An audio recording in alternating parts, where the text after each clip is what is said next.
अस्सलामुअलैकुम।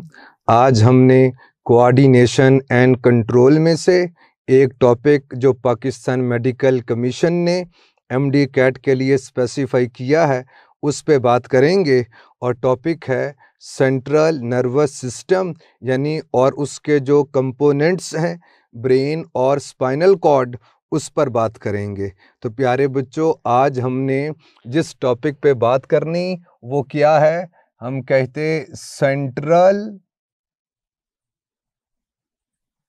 Nervous system.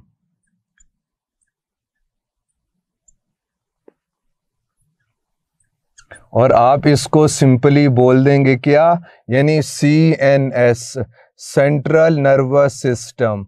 और प्यारे बच्चों, इसके हवाले से बात कीजिए तो हम कहते सेंट्रल नर्वस सिस्टम के 2 कंपोनेंट्स हैं। आप बता दीजिए कौन कौन से। ज़ाहिरी बात है जो सेंटर के अंदर आते, हम एक तो बात करेंगे ब्रेन की और दूसरी बात करेंगे किसकी, स्पाइनल कॉर्ड की। तो सबसे पहले तो आप ये बताइए, ये जो ब्रेन है या स्पाइनल कॉर्ड है, ये इम्पॉर्टेंट ऑर्गन्स हैं कि नहीं? इम्पॉर्टेंट ऑर्गन्स हैं, तो ज़ाहिरी बात है इनकी प्रोटेक्शन भी तो होनी चाहिए। तो आइए सबसे पहले ब्रेन और स्पाइनल कॉर्ड की जो प्रोटेक्शन है इसकी बात करते हैं। और प्रोटेक्शन के हवाले से बात की जाए, ये 3 कंपोनेंट्स के हवाले से ज़िक्र करेंगे।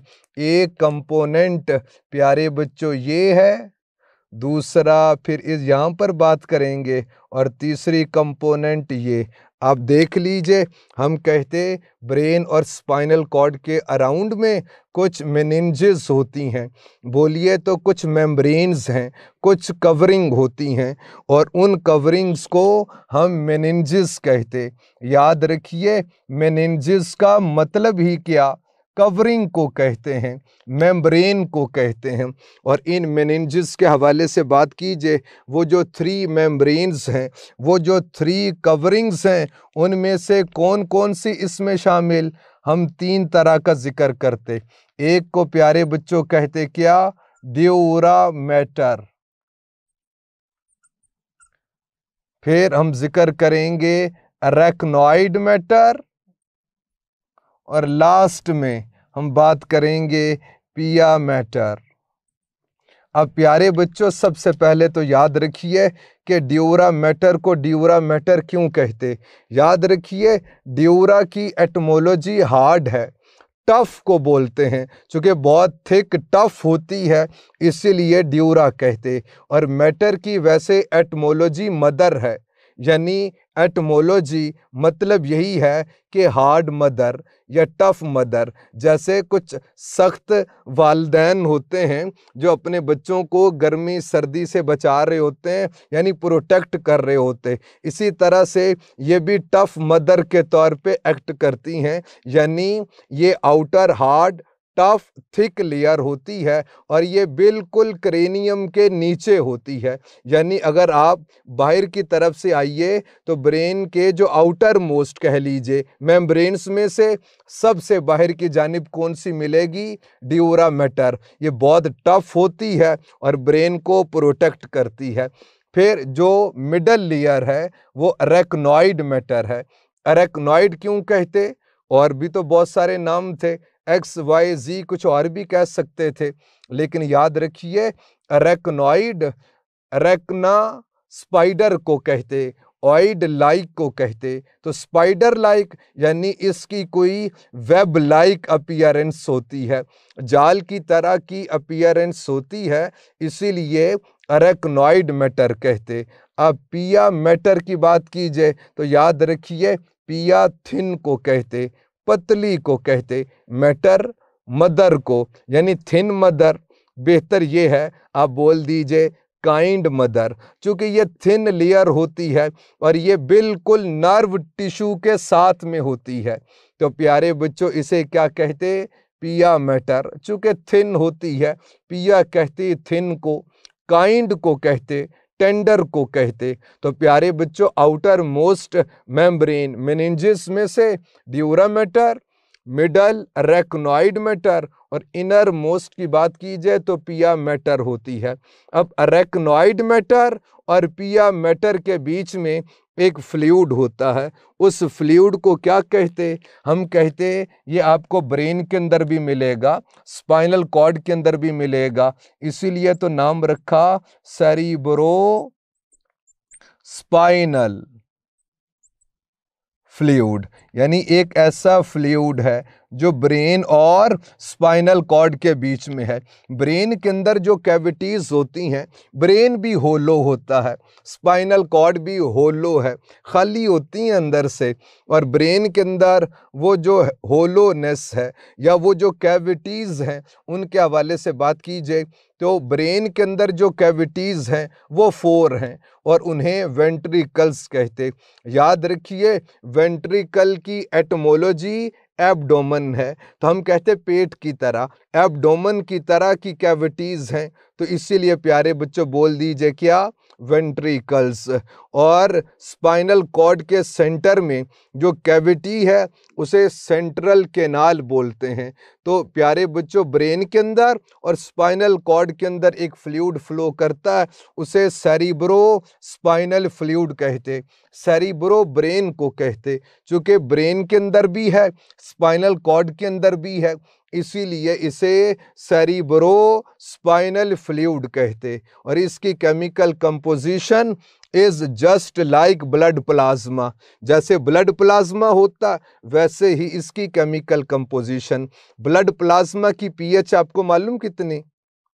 हम कहते हैं 7.3 7.4 होती है। तो अगर आपसे पूछ लिया जाए कि सेरिब्रो स्पाइनल फ्लूइड की जो पीएच है वो क्या, तो जाहिर बात है it is just like blood plasma. तो जैसी उसकी पीएच होगी वैसी ही सेरिब्रो स्पाइनल फ्लूइड की पीएच, यानी 7.3 7.4। और outer most structure around central nervous system is, हम कहते हैं एंडोस्केलेटन। ये एंडोस्केलेटन कैसे हो गया, अब इस पे बात करेंगे। प्यारे बच्चों, आप देख लीजिए कि ब्रेन इज प्रोटेक्टेड बाय, हम कहते क्रेनियम, तो cranium is a part of endoskeleton. फिर ऐसे ही spinal cord is protected by vertebral column. तो आप बताइए वर्टिब्रल कॉलम किसका पार्ट है? तो हम कहते वर्टिब्रल कॉलम ये तो पार्ट होता है किसका? एंडोस्केलेटन का। तो प्यारे बच्चों, outermost protective covering around brain is, हम कहते outermost protective structure around brain and spinal cord is endoskeleton. तो outermost protective structure around CNS central nervous system is endoskeleton. Skeletal की जगह पर स्केलेटन कर लीजिए। तो प्यारे बच्चों, फिर इसी तरह से स्पेसिफिक अगर आपसे पूछा जाए कि ब्रेन इज प्रोटेक्टेड बाय, तो आप क्रेनियम कह देंगे एंडोस्केलेटन में से। और outermost protective structure around spinal cord is vertebral column. तो प्यारे बच्चों, ये तो प्रोटेक्शन के हवाले से बात थी। आइए अब धीरे धीरे ये जो ब्रेन और स्पाइनल कॉर्ड के जो कंपोनेंट्स हैं, पार्ट्स हैं, उनके हवाले से बात करेंगे। तो आइए सबसे पहले बात करें ब्रेन के हवाले से। यहाँ पर आपके सर लिख रहे क्या? ब्रेन। आप बताइए ब्रेन के कितने पार्ट्स होते? तो हम कहते ब्रेन के बेसिकली 3 पार्ट्स हैं। ब्रेन के पार्ट्स के हवाले से बात कीजिए तो हम कहते ब्रेन के 3 पार्ट्स होते हैं। एक को हम कहते क्या? फोर ब्रेन, और एक को फिर हम लोग बोलते हैं क्या? मिड ब्रेन, और एक ब्रेन का जो पार्ट है उसे कह देंगे क्या? Hind brain. तो प्यारे बच्चों, लार्जेस्ट पार्ट ऑफ ब्रेन अगर इन में से पूछ लिया जाए तो हम कहेंगे 4। 4 वैसे फ्रंट को कहते, मिड मिडल को कहते, हाइंड बैक को कहते। तो जो बैक पर होगा वो हाइंड ब्रेन है, जो फ्रंट पे उसे 4 ब्रेन बोल दीजिए। तो प्यारे बच्चों, largest part of brain is 4 brain. लेकिन रिड्यूस्ड इन ह्यूमन हम कहेंगे मिड ब्रेन। फिर इस फोर ब्रेन के हवाले से बात कीजिए, इसके फर्दर कुछ पार्ट्स हैं। कौन कौन से? एक तो इसका प्यारे बच्चों जो लार्जेस्ट पार्ट है ब्रेन का, उसे कहते सेरिबरम। सेरिबरम के बाद फिर हम लोग जिक्र करेंगे किसका? लिम्बिक सिस्टम का। लिम्बिक सिस्टम के बाद फिर बात करेंगे किसकी? थैलामस की बात करेंगे, और फिर धीरे धीरे बकिया बातें। अब आ जाइए, सबसे पहले सेरिब्रम की बात करते। याद रखिए, सेरिब्रो ब्रेन को कहते हैं। चूंकि ये ब्रेन का बहुत बड़ा पार्ट है, तो उन्होंने कहा कि ब्रेन तुम ही तो हो, यानी सेरिब्रम नाम रख दिया। सेरिब्रम का मतलब ही ब्रेन है। तो हम कहते, अगर इस तरह से कंपोनेंट्स पार्ट्स दिए गए हों, तो हम बोलेंगे largest part of brain is, तो हम कह देंगे cerebrum. Cerebrum is largest part of brain. और सेरिब्रम के फर्दर कुछ पार्ट्स हैं, उनके हवाले से अगर आप बात कीजिए तो वो कौन कौन से, ये देख लीजिए प्यारे बच्चों। जो पार्ट फ्रंट पे होगा उसे हम लोग बोल देंगे फ्रंटल लोब बोल देंगे। फिर ऐसे ही जो पार्ट बैक पर होगा उसे हम लोग बोलते हैं ओसिपिटल। वैसे ओसिपिटल की एटमोलॉजी आपको मालूम? हम कहते आईज के साथ, तो चूंकि विजन के साथ एसोसिएशन, तो उसे ओसिपिटल लोब कहते। फिर प्यारे बच्चों एक पार्ट है, उसे पेराइटल लोब कहते। पेराइटल की एटमोलॉजी वॉल है, दीवार है। तो एक दीवार की मानित इस तरफ भी और उस तरफ भी पार्ट होता है, पेराइटल कहते। फिर एक पार्ट है, लोब है, उसे क्या कहते? Temporal lobe. याद रखिए, टेम्पोरल की एटमोलॉजी ईयर है। तो चूंकि ये नियर टू ईयर होता है, इसीलिए इसे क्या कहते? Temporal lobe. और सेरिब्रम की बात कीजिए, जो कि एक सफियर की सूरत में है। तो प्यारे बच्चों, अगर मैं थोड़ा सा ऊपर से अगर आपको दिखा दूं, तो ये कुछ इस तरह से होता है, और फिर इसके अंदर आपको बेतहाशा इस तरह से स्ट्रक्चर्स मिलते हैं आपको इसके अंदर। और प्यारे बच्चों, ये जो पार्ट है इसे हम लोग कहते हैं हेमीस्फीयर्स। जाहिर बात है, स्फीयर का जो हाफ होता है उसे क्या बोलेंगे? उसे हेमीस्फीयर बोल देंगे। स्फीयर का जो हाफ होगा उसे हम लोग बोलते हैं क्या? हेमीस्फीयर। और प्यारे बच्चों, ये जो दोनों हेमीस्फीयर, यानी एक राइट हेमीस्फीयर, एक लेफ्ट हेमीस्फीयर, तो right hemisphere left side of the body को कंट्रोल करता है, और left hemisphere right side of the body को कंट्रोल करता है।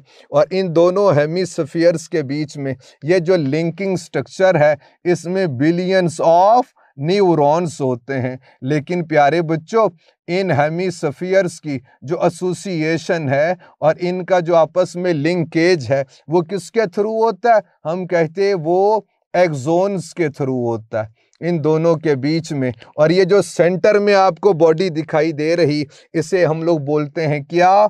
इस बॉडी को हम कहते कॉर्पस कैलोसम। आप बता दीजिए, कॉर्पस ल्यूटियम आपने पढ़ा, तो कॉर्पस को कॉर्पस क्यों कहते? कॉर्पस की एटमोलॉजी बॉडी है, और कैलोसम बोलिए तो क्या? कैलोसम हार्ड को कहते। तो चूंकि हार्ड बॉडी होती है, इसीलिए हम इसे कहते क्या? कॉर्पस कैलोसम कहते। प्यारे बच्चों, अब cerebrum is largest part of body. इसके फंक्शंस के हवाले से बात कीजिए तो हम लोग बोलते subjective impression to light waves is given by cerebrum. ये जो मैं आपको देख रहा, तो प्यारे बच्चों, आप तो मेरी आंखों में नहीं आ रहे, बल्कि आपसे लाइट रिफ्लेक्ट होके मेरी आईज में आ रही है। तो उन लाइट वेव्स को इंप्रेशन की सूरत में, उन वेव्स को सब्जेक्ट की सूरत में जो मुझे दिखा रहा, वो सेरिब्रम है। यानी subjective impression to sound to light waves is given by cerebrum. फिर प्यारे बच्चों ऐसे ही ये जो मेरी आवाज़ आपकी समाअतों तक पहुंच रही, ये क्या है? ये कंप्रेशन रेयरफेक्शन ही तो है। तो ये जो साउंड वेव्स हैं कंप्रेशन रेयरफेक्शन की सूरत में, इसको सब्जेक्ट की सूरत में जो आपको सुनवा रहा वो सेरिबरम है। तो हम कहते subjective impression to sound waves is given by cerebellum. Subjective impression to light waves is given by सेरिबरम। इसीलिए तो प्यारे बच्चों इसके अंदर कुछ एरियाज होते हैं, जैसे ऑडिटरी एरिया होता है, फिर विजुअल एरियाज के हवाले से बात करते हैं, यानी ये बेसिकली इनके पास कुछ फंक्शनल एरियाज होते हैं। सुन लीजिए, अब उन फंक्शनल एरियाज की बात करेंगे। तो प्यारे बच्चों अगर आप इन फंक्शनल एरियाज की बात कीजिए तो इनकी फर्दर क्लासिफिकेशन है, यानी कैसे हम कहते इन एरियाज के अंदर सब एरियाज, और वो जो सब एरियाज हैं वो कौन कौन से, उसके 3 पार्ट्स हैं। एक को हम लोग कहते हैं क्या, सेंसरी एरिया, और फिर प्यारे बच्चों एरियाज होते हैं एसोसिएटिव एरिया, फिर आखिर में मोटर एरिया के हवाले से बात करते हैं। यानी ये जो लोब्स हैं, यानी पहले तो बता रहा हूँ कि एक स्फीयर की सूरत में सेरिबरम, फिर प्यारे बच्चों वो हेमीस्फीयर्स, फिर हर हेमीस्फीयर्स के पार्ट हैं, फ्रंटल लोब होता है, occipital lobe, parietal lobe, temporal lobe, फिर हर लोब के अंदर कुछ फंक्शनल एरियाज होते हैं। उन functional, for example auditory functional area है जो ऑडियो के हवाले से है, फिर विजुअल फंक्शनल एरिया है जो विजन के हवाले से बताता है। तो हर फंक्शनल एरिया के अंदर सब एरियाज, और वो कौन से, 3 सब एरियाज, सेंसरी, एसोसिएटिव, मोटर। अब आपको मालूम होगा कि सेंसरी सब एरिया का क्या फंक्शन, हम कहते this area receives impulses from whole body, यानी बॉडी के डिफरेंट पार्ट से वो जो सेंसरी इंफॉर्मेशन आती है, वो जो स्टिमुलस की इंफॉर्मेशन आती है, वो सेंसरी एरिया रिसीव करता है। फिर interpretation and analysis of that information is because of associative area. फिर प्यारे बच्चों हम कहते managing the proper response of body, जो स्टिमुलस की वजह से है, तो managing the proper response of body is because of motor areas. अब ये फंक्शंस के हवाले से बता रहा हूं आपको कि subjective impression to light waves is given by cerebrum. फिर ऐसे ही प्यारे बच्चों subjective impression to sound waves is given by cerebrum. फिर reasoning is because of cerebellum, judgment is because of cerebellum, thinking is because of cerebellum, dreaming, जो आप ख्वाब देखते हैं वो किसकी वजह से, वो भी सेरिबरम की वजह से। तो प्यारे बच्चों ये तो सेरिबरम के हवाले से बात बता दी। अब आइए पहले हम बात करें थैलामस की। याद रखिए थैलामस की एटमोलॉजी ओवल शेप्ड है, एग शेप्ड है। तो चूंकि ये ओवल शेप्ड पार्ट होता है इसीलिए इसे क्या बोलते, थैलामस बोलते। सेरिबरम के बिलो होता है थैलामस। अब थैलामस को हम कहते मेजर रिले सेंटर। आप बताइए रिले क्या होता है? हम कहते fresh supply of anything is known as relay. तो इसके पास जो भी इंफॉर्मेशन आती है ये उसको हायर ब्रेन सेंटर की तरफ सप्लाई कर रहा होता है, लिम्बिक सिस्टम की तरफ, सेरिबरम की तरफ ये सप्लाई करेगा। इसीलिए तो कहते हैं रिले सेंटर, यानी सप्लाइंग पार्ट ऑफ ब्रेन होता है। इंफॉर्मेशन आती है, आगे सप्लाई कर देगा। जैसे विजुअल पाथवे से जो इंफॉर्मेशन आती है उसको हायर ब्रेन सेंटर सेरिब्रम की तरफ सप्लाई करता है, फिर सेरिब्रम उसको सब्जेक्टिव इंप्रेशन देगा। साउंड वेव्स जो आती हैं उसको हायर ब्रेन सेंटर की तरफ सेरिब्रम की तरफ सप्लाई करेगा, वो उसको सब्जेक्टिव इंप्रेशन देगा। फिर स्किन से जो सेंसरी इंफॉर्मेशन आती है, विद इन बॉडी जो सेंसरी इंफॉर्मेशन आती है उसको हायर ब्रेन सेंटर की तरफ सप्लाई करता है। तो हम कहते हैं ये मेजर रिले सेंटर है। अगरचे मिड ब्रेन भी रिले का फंक्शन करता है, लेकिन major relay centre is thalamus. अब लिम्बिक सिस्टम की बात करेंगे। याद रखिए लिम्बिक की एटमोलॉजी बॉर्डर है, सेपरेटिंग लाइन है। आप कह लीजिए सेरिब्रम और थैलेमस के बीच में। इस लिम्बिक सिस्टम के बेसिकली फर्दर जो कुछ पार्ट्स हैं उनके हवाले से बात करेंगे। लिम्बिक सिस्टम के जो फर्दर पार्ट्स हैं हम कहते हैं वो 3 पार्ट्स हैं। आसान सी बात है, जो थैलेमस के नीचे होगा आप उसको बोल दीजिए हाइपोथैलेमस। वैसे नेम से इंडिकेट हो रहा है, हाइपो लो को, बिलो को कहते, थैलेमस थैलेमस को कहते। फिर एक पार्ट होता है उसे कहते एमाग्डाला। आपके मन में आएगा कि सर कोई और नाम भी तो हो सकता था। याद रखिए एमाग्डाला की एटमोलॉजी है ऑलमर्ड। ये चूंकि बादाम की सूरत में होता है, इसकी शेप ऑलमर्ड की तरह की होती है, इसीलिए से क्या कहते एमाग्डाला। और इसी बादाम की वजह से फंक्शंस याद करना आसान हो जाएंगे। फिर प्यारे बच्चों एक और पार्ट है, उसे हम लोग बोलते हैं क्या, हिप्पोकैम्पस।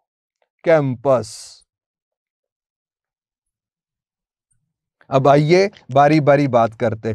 हाइपोथैलेमस की बात कीजिए तो हम कहते ये मेजर कोऑर्डिनेटिंग सेंटर है। मेजर इसीलिए कि ये नर्वस सिस्टम का भी पार्ट है और ये एंडोक्राइन सिस्टम का भी पार्ट है। तो linking structure between nervous coordination and chemical coordination is hypothalamus. तो प्यारे बच्चों वो जो थर्स्ट है is because of hypothalamus. Controlling hunger is because of hypothalamus. Maintaining water balance in body is because of hypothalamus. Sleep wake cycle is because of hypothalamus. और sleep wake cycle क्या है, ये डायर्नल रिदम्स हैं। तो प्यारे बच्चों diurnal rhythm is because of hypothalamus. Menstrual cycle is controlled by hypothalamus. वैसे तो anterior pituitary और anterior pituitary is under control of hypothalamus. तो एक दफा फिर सुन लीजिए, हम कहते major coordinating center is hypothalamus. Link between nervous and chemical coordination is hypothalamus. Hunger, thirst, water balance, sleep wake cycle, menstrual cycle is because of hypothalamus. तो हमारे जो बेसिक इमोशंस हैं अब उनके हवाले से आ जाइए। एमाग्डाला, एमाग्डाला की एटमोलॉजी ऑलमर्ड है। ये बादाम की सूरत में होता है, शेप कुछ ऐसी, इसीलिए तो नाम रखा है क्या, एमाग्डाला। और जब बादाम की बात हो तो आपके मन में क्या आए, यानी अगर आपके अब्बा जान आज बादाम लेकर आए हैं घर में, ये बचपन की बात हो, तो फिर क्या, प्लेजर। और फिर इस बात का फियर कि कहीं छोटा भाई ही ना सारे खा जाए, तो फियर। फिर अगर खा गया तो फिर पनिशमेंट, उसको मारना। फिर एंगर, गुस्सा करना। यानी मैं बादाम के साथ एसोसिएट कर रहा हूँ कि किसी बहाने से आपको याद हो जाए। तो प्यारे बच्चों pleasure is because of amygdala, rage, गुस्सा, एंगर इज बिकॉज ऑफ एमाग्डाला।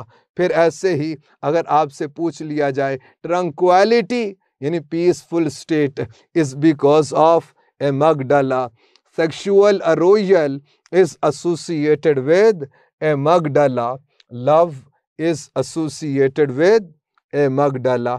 आप बताइए, जैसे एक MCQ पूछा गया, कि लव इज बिकॉज ऑफ। तो प्यारे बच्चों, आपने उसको हार्ट के साथ एसोसिएट नहीं करना, आपने उसको टंग के साथ एसोसिएट नहीं करना, आपने उसको एसोसिएट करना है किसके साथ?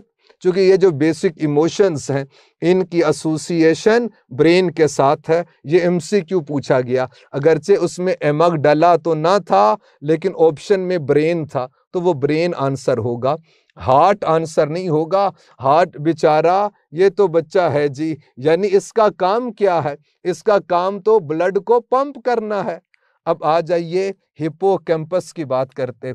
हिप्पो सी को कहते, कैंपस मॉन्स्टर क्रिएचर को कहते, तो सी क्रिएचर इज हिप्पोकैम्पस। और हिप्पोकैम्पस के हवाले से बात कीजिए तो हम कहते learning is because of hippocampus, जैसे कैंपसिस के अंदर होती है। Learning is because of hippocampus and long term memory, यानी पहले तो सारी मेमोरीज शॉर्ट टर्म ही होती है, फिर धीरे धीरे वो लॉन्ग टर्म हो जाएगी। तो long term memory is because of hippocampus. आपने बचपन में जो थर्स्टी क्रो याद किया था वो आपको अभी भी याद है, ये लॉन्ग टर्म मेमोरी का पार्ट हो गया। वो जो आपने ABC को याद किया था वो आपको अभी भी याद है, ये लॉन्ग टर्म मेमोरी का पार्ट हो गया। तो प्यारे बच्चों, ये जो सारे कंपोनेंट्स आपको बता दिए ये तो फोर ब्रेन के पार्ट थे। अब आइए मिड ब्रेन की बात करते। हम कहते ये भी रिले के तौर पे एक्ट करेगा, यानी इंफॉर्मेशन को हायर ब्रेन सेंटर की तरफ सप्लाई करता है, और बेसिकली मिड में है तो ये लिंकिंग स्ट्रक्चर है between fore brain and hind brain, mid में है। फिर प्यारे बच्चों हम लोग बोलते रेटिकुलेट फॉर्मेशन। रेटिकुलम किसे कहते? जैसे आप पढ़ते एंडोप्लाज्मिक रेटिकुलम, फिर ऐसे ही आपने लीव्स के अंदर जो वेन्स की अरेंजमेंट को पढ़ा है कि रेटिकुलेट वीनेशन। तो रेटिकुलम क्या होता है? ये नेटवर्क को कहते, तो जाल की तरह की अपीयरेंस। तो हम कहते reticulate formation is associated with mid brain, reduced in human mid brain. फिर प्यारे बच्चों हम लोग कहते कि reflex movement of eyes is because of mid brain, reflex movement of eyes is because of mid brain. फिर ऐसे ही हम लोग बात करते कि screening of information is because of mid brain. ये जो अभी आप टॉपिक को पढ़ने के लिए बैठे हैं, अगर आप गौर कीजिए आपके इर्द गिर्द कुछ आवाज़ें आ रही होंगी, लेकिन जब आप टॉपिक में महव होते हैं तो ये मिड ब्रेन उस पर फोकस जब आपको करवा रहा होगा, तो प्यारे बच्चों जो इधर उधर की आवाज़ें हैं उनको जो स्क्रीन करेगा वो कौन है? Mid brain. तो reduced in human mid brain, reticulate formation mid brain, screening of information mid brain. फिर ऐसे ही reflex movement of eyes is because of mid brain. अब आइए बात करते हैं किसकी? हाइंड ब्रेन की। जो सबसे लोएस्ट और बैक पे जो पार्ट है वो हाइंड ब्रेन। आइए हम बात करेंगे किसकी? हाइंड ब्रेन की। हाइंड वैसे बैक को कहते। अब प्यारे बच्चों हाइंड ब्रेन के जो कंपोनेंट्स हैं वो देख लीजिए। सबसे पहले आपके सर यहां पर लिख रहे क्या? सेरिबलम। फिर एक पार्ट है उसे हम लोग कहते क्या? पोन्स। फिर बात करेंगे किसकी? Medulla oblongata. अब बारी बारी इन सभी के जो फंक्शंस हैं वो देख लीजिए। याद रखिए सेरिब्रो सेरिबलो कहती ब्रेन को, तो हम कहते largest part of brain is cerebrum. तो second largest part of brain is हम कहेंगे सेरिबलम। सेरिब्रो सेरिबलो ब्रेन को ही कहते, तो second largest part of brain उसको ब्रेन कहा, उन्होंने अपनी ज़बान में कहा, यानी सेरिबलम। तो प्यारे बच्चों अब इसके जो फंक्शंस हैं वो देख लीजिए। हम कहते बेस्ट डेवलप्ड इन बर्ड्स, वो सेरिबेलम। और प्यारे बच्चों हम कहते एक्विलिब्रियम यानी balancing of body is because of cerebellum. Coordinated movement is because of cerebellum. आप बर्ड्स को देखिए, पंछियों को देखिए बेटे, ये उड़ते हैं और कोऑर्डिनेटेड मूवमेंट्स होती हैं। फिर balancing of the body is because of cerebellum. फिर लर्निंग फॉर बिहेवियर, बिहेवियर में जो मॉडिफिकेशन वो सेरिबेलम की वजह से। तो learning for behaviour is because of cerebellum. अब आइए बात करें पोन्स की। पोन्स की एटमोलॉजी ब्रिज है। ब्रिज क्या होता है? कोई भी ऐसी चीज जो दो पॉइंट्स को कनेक्ट कर रही हो उसे ब्रिज कहते। लिंकिंग स्ट्रक्चर जो मिडला ओब्लोंगेटा को सेरिबेलम से मिला दे उसे क्या बोलेंगे? पोन्स कहते। पोन्स की एटमोलॉजी ब्रिज है। तो हम कहते transition between sleep and wakefulness. प्यारे बच्चों जब सो रहे होते हैं तो सोते हुए एक सोने और जागने के बीच वाली स्टेट आती है ना, उसे कहते transition between sleep and wakefulness. तो प्यारे बच्चों वो जो स्टेट है उसे कंट्रोल करता है कौन? पोन्स। और फिर पैटर्न ऑफ ब्रीदिंग, कि ब्रीदिंग का पैटर्न क्या होगा, इसे जो कंट्रोल करता है वो कौन? पोन्स। अब आइए मिडला ओब्लोंगेटा की बात करें। मिडला सेंट्रल को कहते, ओब्लोंग इलोंगेटेड को कहते। फिर यही पार्ट इलोंगेटेड होकर स्पाइनल कॉर्ड बना रहा होगा। तो प्यारे बच्चों हम कहते स्पाइनल कॉर्ड और रिमेनिंग ब्रेन के बीच में ब्रेन का जो पार्ट इन दोनों को लिंक करता है उसे मिडला ओब्लोंगेटा कहते, क्योंकि यही तो है जो ओब्लोंग होकर स्पाइनल कॉर्ड की फॉर्मेशन करती है। अब वो जो इनवॉलेंटरी एक्टिविटीज हैं उन्हें कंट्रोल करता कौन? मिडला ओब्लोंगेटा। जैसे ब्रीदिंग के अंदर जो इनवॉलेंटरी एक्टिविटीज हैं तो breathing is controlled by medulla oblongata. Swallowing is controlled by medulla oblongata. Heart beat is because of medulla oblongata. Blood pressure is maintained by medulla oblongata. अब प्यारे बच्चों पाकिस्तान मेडिकल कमीशन ने एक टर्मिनोलॉजी का जिक्र किया और उसे कहते ब्रेन स्टेम। अब जरा देखिए यानी स्टॉक कौन सी है, ब्रेन की जो स्टॉक है वो कौन सी है, स्टेम कौन सी है? तो प्यारे बच्चों आप मिड ब्रेन, मिडला ओब्लोंगेटा और पोन्स, आप देखिए ये तीनों मिलकर एक स्टॉक की तरह की, एक स्टेम की तरह का स्ट्रक्चर बनाती और इसके ऊपर पूरा ब्रेन होता है। यानी एक स्टेम की तरह का स्ट्रक्चर और बकिया पूरा ब्रेन उसके ऊपर। चूंकि मिड ब्रेन, मिडला ओब्लोंगेटा और पोन्स ये मिलकर एक स्टेम की तरह, स्टॉक की तरह का स्ट्रक्चर बनाती, इसीलिए इसे ब्रेन स्टेम कहते। अगर आपको ये तीन ऑप्शंस देकर कोई एक और ऑप्शन दी जाए और आपसे पूछे कि all are components of brain stem except, तो जाहिर बात है मिड ब्रेन तो शामिल है उसमें, मिडला ओब्लोंगेटा तो शामिल है उसके अंदर, पोन्स उसके अंदर शामिल है। इसके सिवा कोई भी होगा तो आप उसको आंसर कर दीजिएगा। तो ये तो सारी बातें ब्रेन के हवाले से थी। आइए अब हम बात करें स्पाइनल कॉर्ड की। सबसे पहले तो आपके मन में आता होगा कि सर स्पाइनल कॉर्ड को स्पाइनल कॉर्ड क्यों कहते? याद रखिए कॉर्ड रॉड को कहते। और स्पाइन क्यों कहते?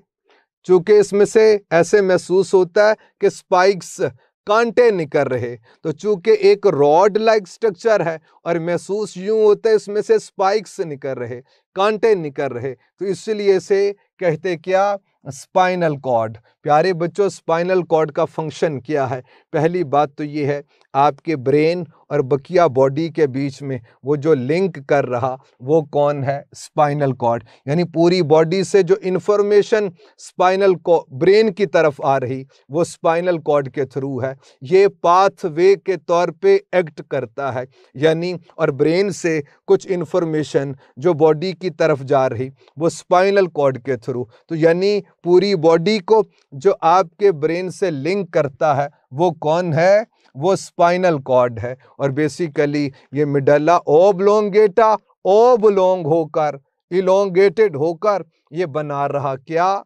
Spinal cord. तो प्यारे बच्चों, दूसरी बात स्पाइनल कॉर्ड के हवाले से जो बता रहा हूँ आपको कि ये रिफ्लेक्स सेंटर के तौर पे एक्ट करता है। ज़्यादातर आपकी जो रिफ्लेक्सेस हैं उन्हें कंट्रोल करता है कौन? Spinal cord. तो मुझे आपसे पूछना कि reflex movement of eyes is because of, अभी तो आपने पढ़ा ये मिड ब्रेन कंट्रोल कर रहा है, लेकिन most of the reflexes are controlled by spinal cord. इसीलिए तो हम लोग बोलते हैं कि reflex centre is spinal cord. आप बता दीजिए कि व्हाट इज रिफ्लेक्स? हम कहते automatic pre planned involuntary response of body is known as reflex. तो ये जो इन ऑटोमेटिक एक्टिविटीज़ को जो कंट्रोल करे वो स्पाइनल कॉर्ड है। इसीलिए तो कहते कि reflex centre is spinal cord. तो प्यारे बच्चों, अगर आप गौर कीजिए कि मैं अगर आपको स्पाइनल कॉर्ड की जो एनाटॉमी है, इंटरनल स्ट्रक्चर दिखाना चाहता हूं और बिलफर्ज गलत ये स्पाइनल कॉर्ड है और मैं इसको ऐसे क्रॉस कर दूं, जो सेक्शन आपके सामने आए उसे बोलेंगे क्या? Cross sectional area. अब ज़रा देखिए, अगर ये स्पाइनल कॉर्ड है तो इसका बैक वाला जो पोर्शन है आप इसको बोल दीजिए डोर्सल साइड है, और ये जो फ्रंट पे है उसे क्या बोलोगे? वेंट्रल साइड है। अब मैं अगर ऐसे आपको दिखा दूं, यानी क्रॉस सेक्शनल एरिया के थ्रू, तो ये जो अपर वाला दिखाई दे रहा है ये कौन सा होगा? डोर्सल, और लोअर वाला वेंट्रल होगा। अब मैं अगर क्रॉस सेक्शनल एरिया की सूरत के अंदर आपको दिखा दूं तो प्यारे बच्चों इसका स्ट्रक्चर कुछ इस तरह से होता है। यानी सबसे पहले तो हम लोग बात करेंगे कि सेंटर में आपको एक केनाल मिलती है और इसमें सेरिब्रोस्पाइनल फ्लूइड होता है। फिर इसके अराउंड में एक मैटर आपको मिलेगा और उस मैटर को हम लोग बोलते हैं ग्रे मैटर, और इसकी जो शेप होती है ये एच शेप्ड है। शेप के हवाले से अगर आप इसकी बात कीजिए तो ये एच शेप्ड होता है, या आप बोल दीजिए कि ये बटरफ्लाई शेप्ड होता है। और फिर प्यारे बच्चों इसके अराउंड में वो जो आपको स्ट्रक्चर मिलता है उसे हम लोग क्या बोलते? यानी उस स्ट्रक्चर को हम लोग बोलते हैं क्या? White matter. उस स्ट्रक्चर को हम लोग वाइट मैटर कहते। अब आपने बताना है कि ये जो सेंटर में ये जो केनाल है इसे बोलते हैं क्या? Central canal. और प्यारे बच्चों ये जो बटरफ्लाई शेप्ड एरिया, ये जो बटरफ्लाई शेप्ड एरिया आपको दिखाई दे रहा है, या ये जो एच शेप्ड एरिया आपको दिखाई दे रहा है, इसे हम लोग बोलते हैं क्या? Grey matter. क्यों कहते अभी देखेंगे। और इसके बाहर की जानिब आपको मिलेगा क्या? वाइट मैटर मिलता है। अब आपसे पूछना ये जो अपर पार्ट है ये कौन सी? ये डोर्सल साइड होगी, और लोअर क्या वाले से बताइए? तो ये वेंट्रल साइड होती है। अब प्यारे बच्चों ये जो ग्रे मैटर है ये ग्रे किसकी वजह से होता है? ये देख लीजिए, हम कहते ग्रे मैटर की बात कीजिए तो इसके जो पार्ट्स हैं, यानी इसके अंदर क्या होगा? दो बातें, यानी एक तो हम लोग बात करते हैं इसमें कि इसमें आपको मौजूद मिलेंगी कौन? सेल बॉडीज ऑफ न्यूरॉन, और दूसरा कंपोनेंट इसमें आपको मिलते हैं क्या? नॉन माइलिनेटेड फाइबर्स मिलते हैं। अब प्यारे बच्चों आइए आपको बताऊं ये जो वाइट मैटर है इसके अंदर आपको क्या मिलता है? वाइट मैटर के अंदर नेम से इंडिकेट होता है कि कुछ तो वाइट होगा, तो हम कहते हैं वो माइलिन शीथ की वजह से। तो यहाँ पर आपको मिलेंगे क्या, माइलिनेटेड फाइबर्स मिलते हैं। अब प्यारे बच्चों, ये जो ब्रेन और स्पाइनल कॉर्ड आपने पढ़ लिया, इनसे कुछ नर्व्स अराइज होती हैं। ब्रेन से जो नर्व्स अराइज होती हैं उन्हें हम लोग कहते क्या, क्रेनियल नर्व्स, या इन्हीं को हम लोग बोलते हैं सेरिब्रल नर्व्स। और जो स्पाइनल कॉर्ड से अराइज हो या एंटर हो स्पाइनल कॉर्ड में, उन्हें हम लोग कहते हैं स्पाइनल नर्व्स। आप बताइए नर्व वैसे किसे कहते, हम कहते हैं बंडल ऑफ डेंड्राइट्स और axons connected by connective tissue is known as nerve. Nerve किसे कहते, बंडल ऑफ डेंड्राइट्स और एक्सोन्स, इन दोनों में से कोई एक होगा, या तो डेंड्राइट्स होंगे या एक्सोन्स। तो बंडल ऑफ डेंड्राइट्स और axons connected by connective tissue is known as nerve. तो जो ब्रेन से निकले उन्हें करेनियल नर्व्स भी बोलते हैं, सेरिब्रल नर्व्स भी बोलते हैं। और प्यारे बच्चों, जो स्पाइनल कॉर्ड से आती हैं उन्हें हम लोग बोलते हैं स्पाइनल नर्व्स, आसान सी बात है। और जो क्रेनियल नर्व्स हैं ये कितनी है मैन में, हम कहते हैं 12 पेयर्स होती हैं। 12 पेयर्स बोलिए तो कितनी, 24 होती हैं। और स्पाइनल नर्व्स के हवाले से बात कीजिए तो ये 31 पेयर्स होती हैं, यानी बोलिए तो कितनी, 62 नर्व्स होती हैं। और प्यारे बच्चों, ये जो क्रेनियल नर्व्स हैं इनके अंदर आपको सेंसरी नर्व्स भी मिलेंगी जो सिर्फ रिसेप्टर साइट को सप्लाई होती हैं। और क्रेनियल नर्व्स के अंदर आपको मोटर नर्व्स भी मिलेंगी जिनकी एसोसिएशन इफेक्टर ऑर्गन्स के साथ है। और क्रेनियल नर्व्स के अंदर आपको मिक्स्ड नर्व्स भी मिलती हैं, यानी उसी बंडल में कुछ पार्ट्स ऐसे होंगे जो सेंसरी वाले पार्ट को सप्लाई हो रहे होंगे, कुछ इफेक्टर पार्ट को सप्लाई हो रहे होंगे, यानी उनमें सेंसरी नर्व्स भी हों, मोटर नर्व्स भी हों, तो उसे मिक्स्ड नर्व्स कहते।